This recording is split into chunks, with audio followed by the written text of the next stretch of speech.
Hola, ¿qué tal? Soy el maestro Saúl Valentín y les mando a todos un saludo desde Puebla, Puebla. Y ya estoy conectado en Centro en Vivo. Hola compañeros, soy Marta de Veracruz y veo Centro en Vivo. Un saludo para todos. Hola, soy la maestra Luzma de Cuernavaca, Morelos y estoy conectada al CENTE en Vivo. Hola, soy Janet y estoy muy orgullosa de que nuestro sindicato cuente con CENTE en Vivo. Soy Ana, soy maestra y con CENTE en Vivo les envío a todos un saludo desde Querétaro.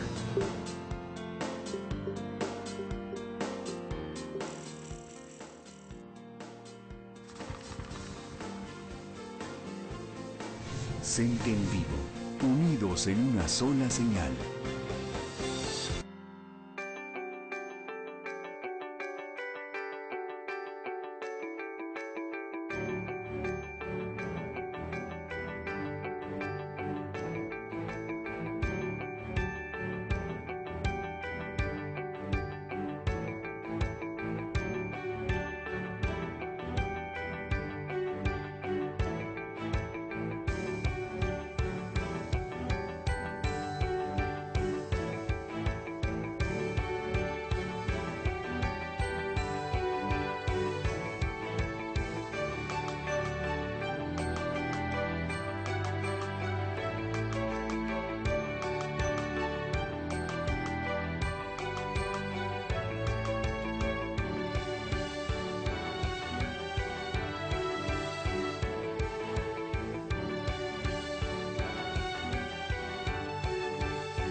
Con motivo del centenario de la Constitución de 1917, me voy a permitir hacer unas reflexiones previas a una parte de la historia del derecho constitucional en nuestro país, en México, por supuesto. Y un punto interesante fue a mediados del siglo XIX. Me estoy refiriendo a que posteriormente a las famosas 7 leyes de 1836, en donde había una característica interesante en estas leyes al existir un supremo poder conservador. Estos documentos constitucionales finalmente fracasaron. Fracasaron porque, por un lado, desaparecieron el sistema federal que se había establecido en 1824. Y por el otro lado, nos encontrábamos ante una crisis económica, política y social importantísima. Y se acercaba ya la amenaza de la invasión norteamericana, lo cual causó muchos trastornos a nuestro país. Y quizás las bases orgánicas fueron la razón por la cual Texas se separa de Coahuila, se separa de México y se establece como la República de Texas. Pero finalmente lo interesante es un documento constitucional que se denomina las bases orgánicas o de organización de 1843. Este es un documento promovido en un principio por Santana, y Santana, como era su costumbre cuando había una crisis fuerte, impresionante en la capital de la República, él se retiraba a su rancho de Veracruz y ahí permanecía mientras se llevaba a cabo la resolución de la crisis que se había establecido. Santana señaló que el momento era que el centralismo no había traído otra cosa más que el despotismo y la amenaza, y el sistema federal promovió la deslealtad y la desunión.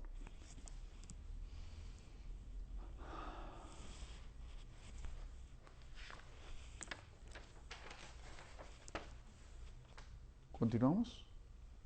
Bien.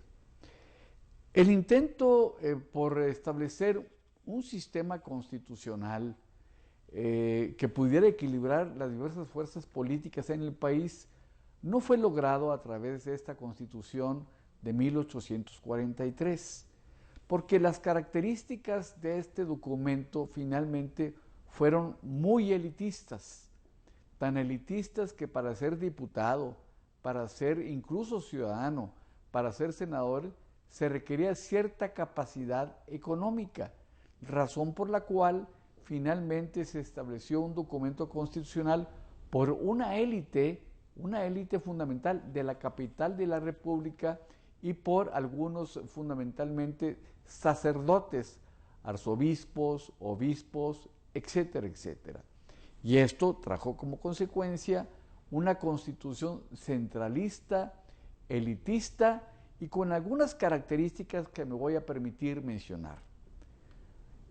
Por supuesto, hay que entender que se estableció el sistema clásico de la división de poderes. Una Cámara de Diputados, una Cámara de Senadores, por supuesto el Presidente de la República y la Suprema Corte de Justicia de la Nación. Y es interesante señalar que se estableció un sistema departamental, un sistema centralista, en donde los sistemas de elección eran en algunos casos parecidos a los sistemas que se llevaban a cabo ya en los Estados Unidos de América.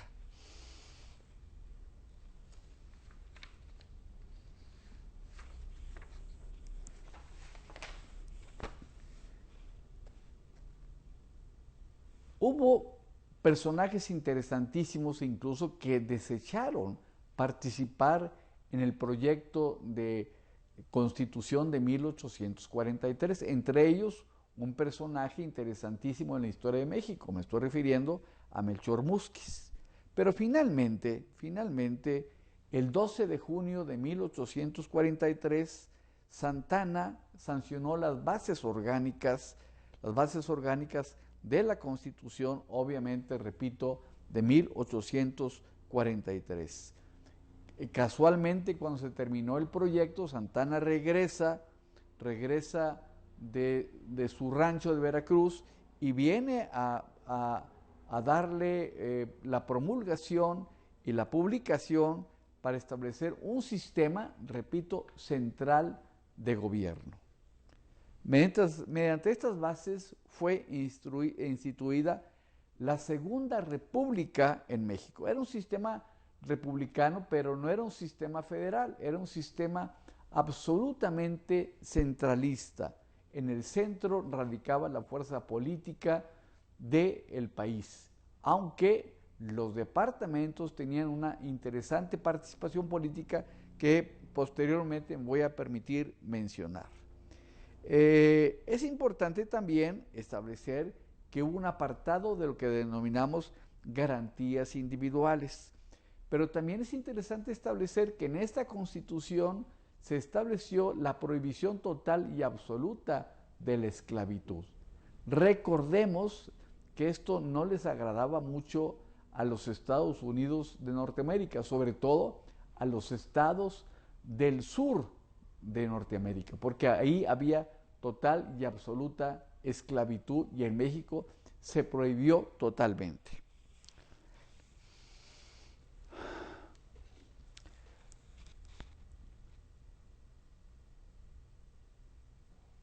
¿Listo? La Constitución política, estas bases orgánicas, contaba con 202 artículos, divididos en 5 títulos: de la nación mexicana, de su territorio, la forma de gobierno y la religión. Hay que también recalcar esto.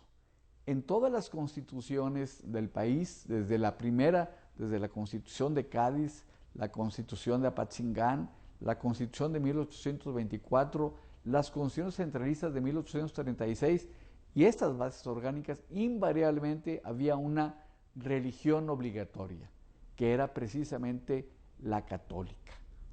Esto desapareció posteriormente con la Constitución del 57 y por supuesto con las leyes de reforma en la época de Juárez.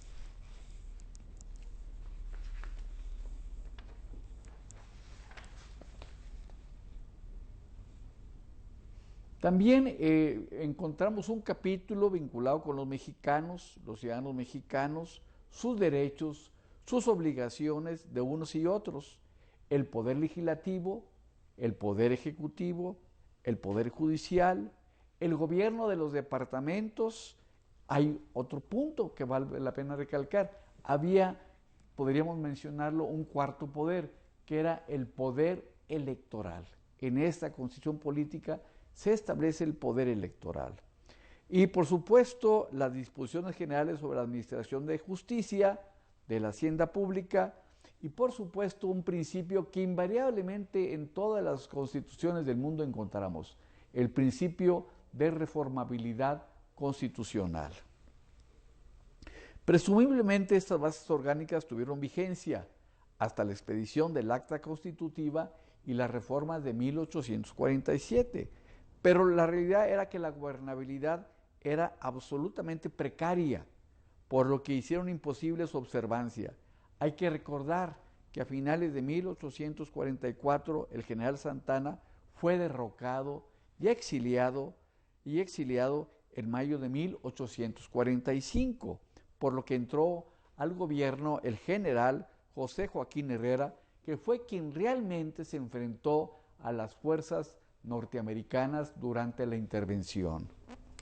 Quizás valga la pena mencionar un libro de Emilio Rabasa que se llama La dictadura y la constitución, la constitución y la dictadura, donde textualmente señala que esta constitución política es quizás la peor que ha tenido nuestro país, por lo que en los autores de aquella hubo algo de libertad, hubo una cierta libertad de acción. Sin embargo,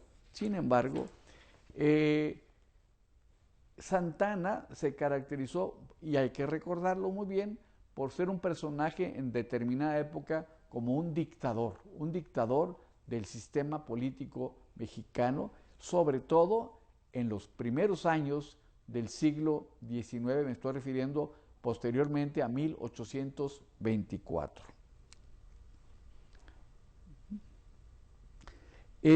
No se estableció el federalismo, no se estableció, por supuesto, un sistema democrático abierto, sino se estableció un despotismo constitucional. Esta es una característica interesante.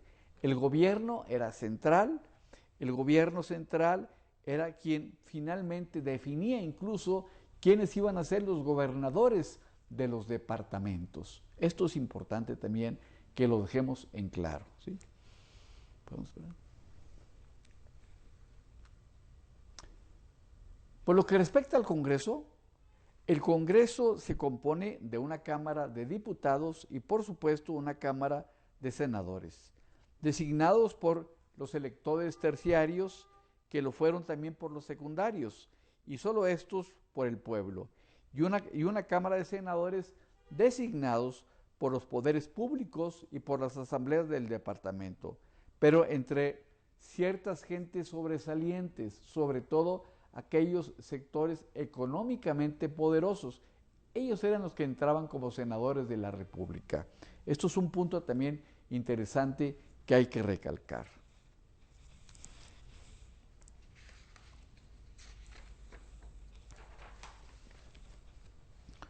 Como podemos observar, es la conformación de un sistema despótico, la organización de un poder absoluto, en donde el poder recaía total y absolutamente en el titular del Ejecutivo, que era Santana.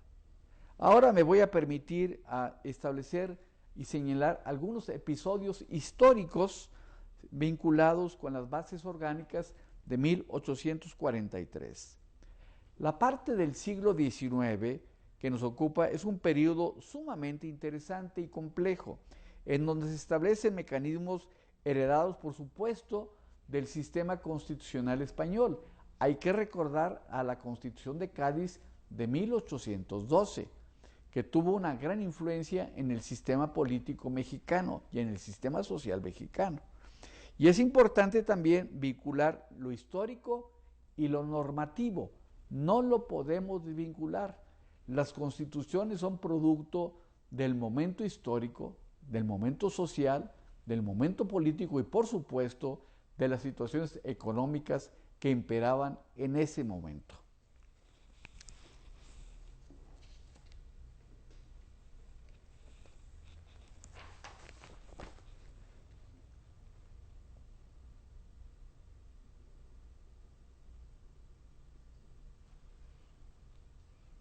Por supuesto que la Constitución, en términos generales, está considerada no solamente como un documento donde se plasman contenidos de filosofía política, sino que se pretende señalar en todas las constituciones los derroteros que deben seguirse para alcanzar el progreso, la estabilidad, la prosperidad y finalmente la felicidad del pueblo. Al menos ese es el propósito de la clase gobernante, quien entiende qué circunstancias se están desarrollando en la nación, razón por la cual dan como consecuencia un documento constitucional. El punto es que la mayor parte de los primeros 60 años del siglo XIX fueron de una inestabilidad impresionante, pero impresionante, y a pesar de nuestros recursos naturales, y a pesar obviamente del interés, teníamos un contratiempo y movimientos políticos, sociales y revolucionarios que traían siempre como consecuencia una constitución política que trataba de dar respuesta precisamente a esos movimientos sociales. Ante el fracaso de la Constitución del 42, ¿sí?, del constituyente del 42, Santana promueve, por supuesto, un nuevo documento, que es precisamente del que estamos hablando, el de 1843. Y es importante mencionar quizás algunos de los constituyentes. Tenemos a Valentín Canalizo, a Manuel Díez de Bonilla, a Manuel Baranda, a Sebastián Camacho, a Joaquín de Haro y Tamariz, a Manuel Paredes, a Juan Nepomuceno, en fin, a una serie de gentes muy destacadas de mitades del siglo XIX. ¿Cuál era la administración central y la forma de gobierno? Me voy a permitir hacer algunos comentarios en torno a la organización política de la República Mexicana de la época. Por supuesto, hay que recordar que el artículo primero de esta Constitución señalaba lo siguiente: la nación mexicana, en uso de sus prerrogativas y derechos, como independiente, libre y soberana, adopta para su gobierno la forma de república representativa y popular. Del citado precepto se desprende, por supuesto, una oposición total y absoluta al sistema monárquico. No estaban de acuerdo con un sistema monárquico, independientemente que se había establecido finalmente una dictadura por parte de Santana. Pero finalmente se hablaba precisamente de las características de una evolución política que debería ser pacífica y que debería ser, por supuesto, republicana y no, repito, monárquica. Pero sin embargo, si no era una monarquía, sí podemos calificar que el sistema establecido en 1843 era un sistema aristocrático, porque solamente participaban en los puestos de presidente de la República, en los puestos del Poder Judicial, en los puestos de los gobernadores y de los diputados y senadores, aquellos que tenían ciertos recursos económicos, y se establecía como requisito para ser diputado, por ejemplo, que debería tener cierta cantidad de dinero, lo mismo que para ser presidente de la República y lo mismo que para ser, obviamente, senador de la República. El territorio de la República, señalaba la Constitución, en el artículo 4, se dividirá en departamentos, estos en distritos, estos en partidos y estos en municipalidades. Y por lo que hace a la división de poderes, el artículo 5 mencionaba que el poder político reside esencialmente en la nación y se divide para su ejercicio en legislativo, ejecutivo y judicial. Y además señala que no se reunirán dos o más poderes en una sola corporación o persona, ni se depositará el legislativo en un individuo, por lo cual pero hay que recordar que el centralismo había nacido bajo el dominio español y, por supuesto, el gobierno absolutista centralista, en virtud, por supuesto, al desorden, a la desorganización y a los movimientos violentos. ¿Vamos bien? ¿Sí? Bueno, ahora voy a hablar usted me dice a qué horas comienzo. Bueno, ahora me voy a permitir hacer algunos comentarios históricos sobre el Congreso de México en las bases orgánicas de 1843. Hay que recordar que el Congreso se depositó en dos cámaras, en la Cámara de Diputados y en la Cámara de Senadores. Lo interesante que la Cámara de que el presidente, por lo que respecta, y en el presidente me refiero a la parte relacionada con la sanción de las leyes. Por eso se decía en la Constitución que el presidente era miembro también del Congreso de la Unión, por esa simple razón, ¿sí? Ahora, en el artículo 26, 27 y 30, vale la pena recordar quizás los requisitos establecidos específicamente en el 28 para ser diputado. Pero fíjense qué interesante. Por supuesto, se requería ser natural del departamento de donde iba a ser diputado, o vecino, con una residencia mínima de 3 años, estar en el ejercicio de los derechos como ciudadano, tener 30 años de edad cumplidos al tiempo de la elección. Recordemos que hoy se solicita, con la Constitución vigente, 21 años. Pero hay un punto que hay que recalcar, que es la parte precisamente aristocrática del Congreso. Tener una renta anual efectiva de 1,200 pesos procedente de capital físico o moral. Aquí obviamente nos indica que no todo mundo podía ser diputado federal, se requería tener cierta capacidad económica. En el artículo 29 se señalaba que en la Cámara de Diputados no podría haber gente del clero, en la Cámara de Diputados, ¿sí? No había gente del clero, solamente había gente del clero fundamentalmente en la Cámara de Senadores. Pero se señalaba, repito, que para que un ciudadano pudiera votar también había un requisito, que debiera tener mínimo una renta anual de 200 pesos. Por lo que respecta al Senado de la República, este estaba conformado por 63 individuos. Y en el artículo 32 de la citada Constitución se señala que las asambleas departamentales elegirían 2/3 de los senadores, otro tercio la Cámara de Diputados, el presidente de la República y la Corte, otro tercio. Otro elemento importante se desprende del artículo 42, en donde señala que deberían tener 35 años de edad y una renta que no baje de los 2,000 pesos y que estos deberán recaer en agricultores, mineros, propietarios y fabricantes que deberían tener una propiedad no menor a los 40,000 pesos. El Senado era un cuerpo elitista, por lo general de personas que pasaban de los 35 años, donde se excluía la participación directa de las masas ciudadanas.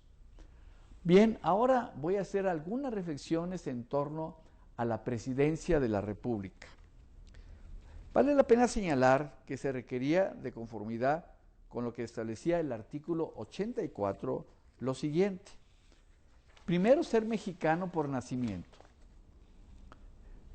ciudadano en ejercicio de sus derechos, mayor de 40 años. Es interesante, actualmente para ser presidente de México se requieren 35 años, pero es interesante porque parecería ser que se requería tener cierta madurez y se pensaba que a los 40 años la persona ya tenía cierta madurez para llegar a la presidencia de nuestro país. Y por supuesto, no pertenecer, esto es interesante, no pertenecer al Estado secular.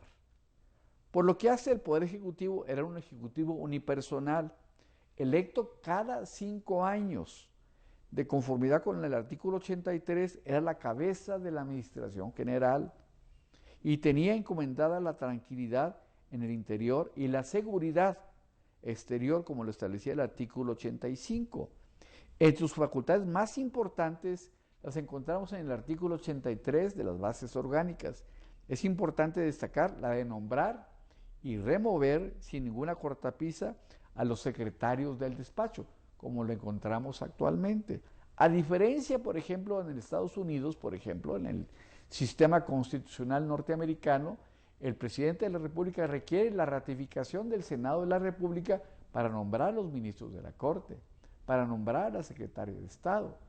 Y la otra diferencia es que allá es un sistema de un presidente y de un vicepresidente. Y en nuestro país es un sistema de un presidente nada más. Vamos a...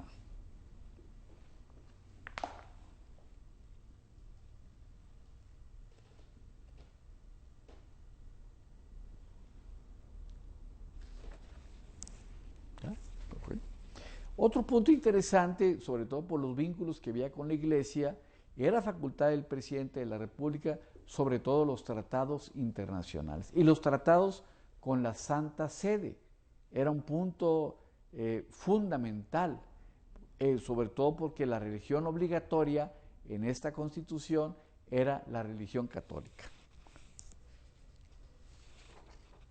Ahora bien, las relaciones exteriores, la gobernación, de las facultades más importantes, tenía un gabinete de 4 secretarías, disculpen, 4 secretarías. Una era la Secretaría de Relaciones Exteriores, Gobernación y Policía de Justicia, Negocios Eclesiásticos, Instrucción Pública e Industria, Hacienda, Guerra y Marina.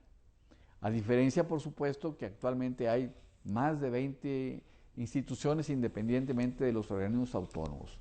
Otro punto interesante es que las faltas temporales del presidente es un punto que aquí llama la atención. Había un organismo que se llamaba Consejo de Gobierno y entonces había un presidente en este Consejo de Gobierno. Cuando el presidente de la República se enfermaba, cuando el presidente de la República moría, etcétera, etcétera, quien lo suplía era el presidente del Consejo de Gobierno, que estaba compuesto de 17 vocales nombrados por el presidente de la República. Asimismo, el presidente del Consejo era nombrado por el presidente de la República dentro de los vocales, que sea mexicano por nacimiento, de estado secular y a propuesta interna del mismo Congreso. El cargo de los consejeros, esta es una figura interesante porque había, obviamente, no lo mencioné en un principio de nuestra plática, pero si bien había Senado, diputados, presidente de la República y Poder Judicial, había este organismo también. Hablé del Poder Electoral, pero se me pasó mencionarles el Consejo de Gobierno. Es una parte interesante del sistema porque finalmente el presidente del Consejo, en determinadas hipótesis, suplía al presidente de la República. Era perpetuo, es otro punto interesante, y no podía perder la posibilidad de ser consejero a menos que hubiera algún procedimiento de índole penal en contra de este consejero. Además de las facultades mencionadas, el Poder Ejecutivo, me permito señalar, que se encontraba la del poder rechazar con el respaldo del Congreso la lista de candidatos para los gobiernos de los estados, que enviaban los departamentos de los estados, y tenían la posibilidad de obtener también facultades extraordinarias señaladas en el artículo 89, con algunas limitaciones para el titular del Poder Ejecutivo. El Poder Ejecutivo en sí no podía dirigir las campañas militares o salir del territorio nacional, se le prohibía salir del territorio nacional si no contaba con el permiso del Congreso. Asimismo, se requería la aprobación del Poder Legislativo en cuanto a la ratificación de los tratados. Además, el presidente no tenía ninguna responsabilidad. La responsabilidad no recaía en el presidente, recaía en los secretarios del despacho y los vocales del Consejo de Gobierno. Como curiosidad, quizás valga la pena mencionar lo que no podía hacer el presidente de la República y se establecía en el artículo 89. Primero, mandar en persona a las fuerzas de mar o tierra sin previo permiso del Congreso, y el presidente cesará en el ejercicio de sus funciones mientras mande las tropas y solo será reclutado como general en jefe. Salir del territorio de la República durante su encargo y un año después sin permiso del Congreso. Separarse por más de 6 leguas del lugar de la residencia de los supremos poderes sin permiso del cuerpo legislativo. Ahora, tampoco podía el presidente enajenar ningún territorio, ni hipotecar ningún territorio de la República. Tampoco podría ejercer ninguna atribución sin la autorización del secretario del despacho, una especie de referendo que el secretario del despacho tenía que dar la autorización para que el presidente pudiera actuar. Es una especie, como lo tenemos actualmente, que el presidente firma un decreto o una ley y va firmada también por el secretario del área correspondiente. Ahora bien, aquí también vale la pena mencionar el famoso poder electoral que lo mencionamos al inicio de nuestra plática. Y en el artículo 147 se establecía un sistema similar al sistema de elecciones que se lleva a cabo en los Estados Unidos de Norteamérica. Eran colegios electorales que venían de abajo hacia arriba, pero no había una elección directa más que sobre todo al primer cuerpo electoral. Y estos eran los que definían finalmente, cómo elegir a los gobernadores, a los de los departamentos, a los diputados al Congreso, a los vocales de las asambleas departamentales. En fin, era un sistema interesantísimo, repito, muy parecido al norteamericano. Por lo que respecta al Poder Judicial, lo encontramos en el artículo 115 y recae en la Suprema Corte de Justicia, en los tribunales superiores y en los jueces inferiores de los departamentos y en los demás que establezcan las leyes. Asimismo, que subsistirán los tribunales especiales de Hacienda, Comercio y Minería, mientras no se disponga otra cosa en las leyes. Y en el artículo 116 se establece que la Corte Suprema está conformada por 11 ministros y un fiscal, y que la ley determinará el número de suplentes, sus calidades, la forma de sus elecciones. Y el artículo 117 señalaba los requisitos para ser ministro de la Corte. Aquí hay un punto que les quiero comentar, que no lo señala incluso la Constitución de 1857. ¿Qué se requiere para ser ministro de la Corte en las bases orgánicas de 1843? Y el 117, repito, señalaba: ser ciudadano en ejercicio de sus derechos, tener la edad de 40 años cumplidos,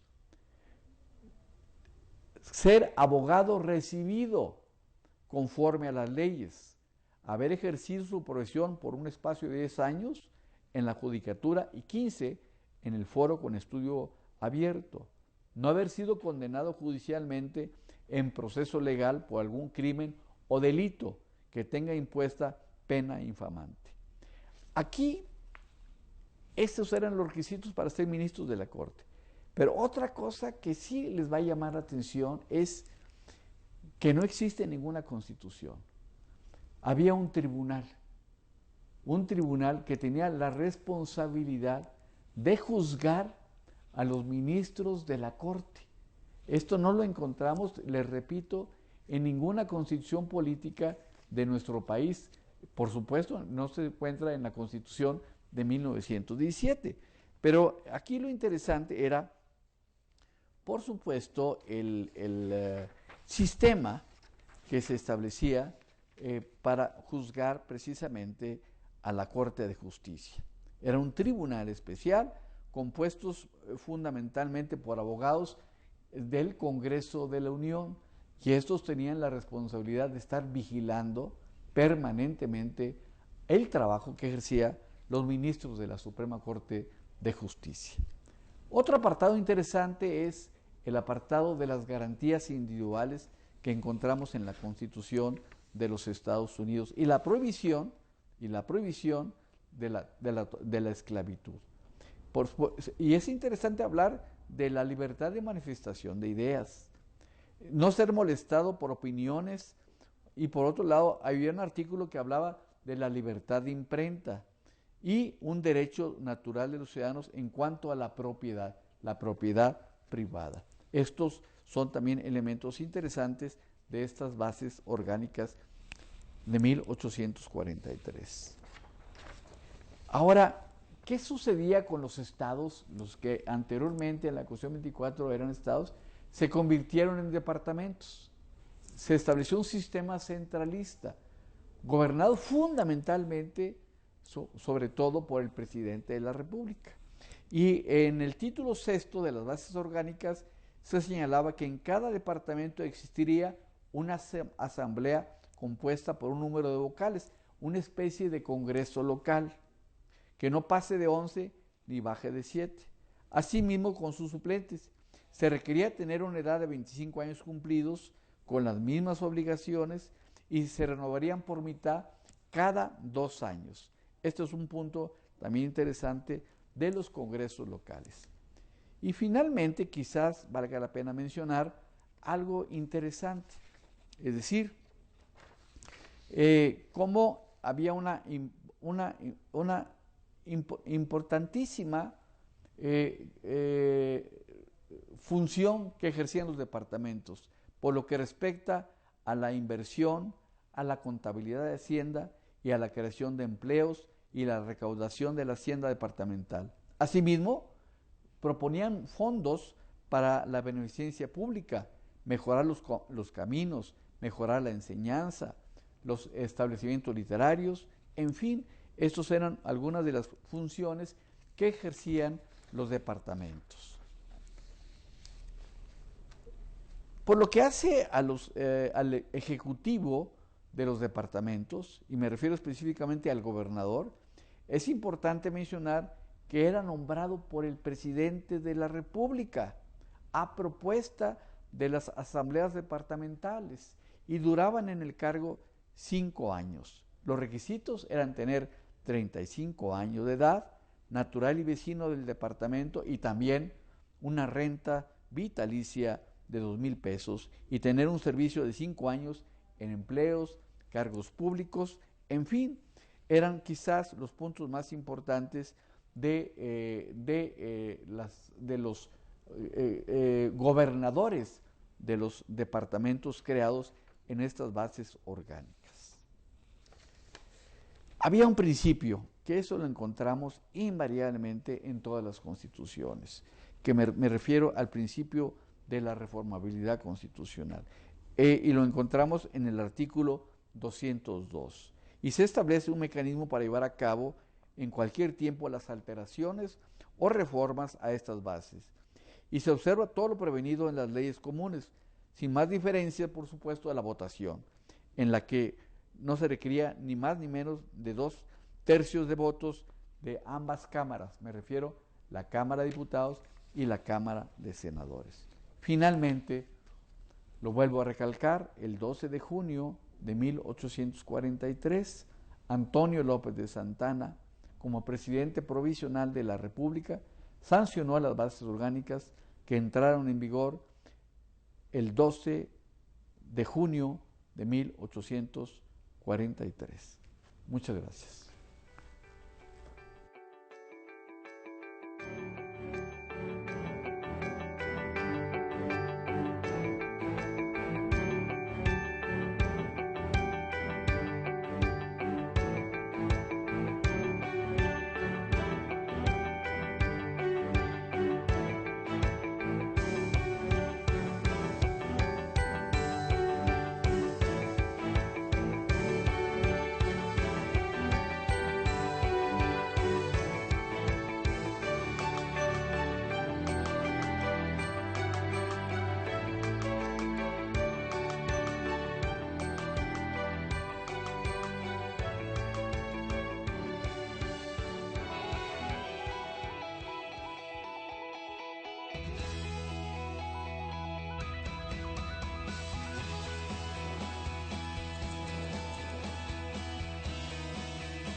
Hola, ¿qué tal?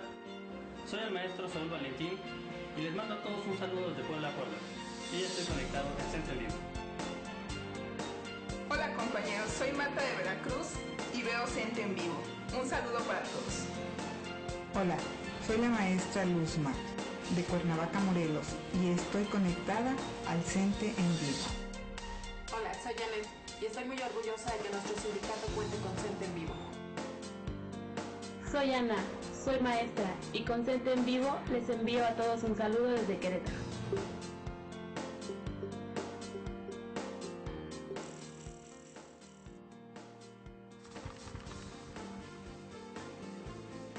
CENTE en vivo, unidos en una sola señal.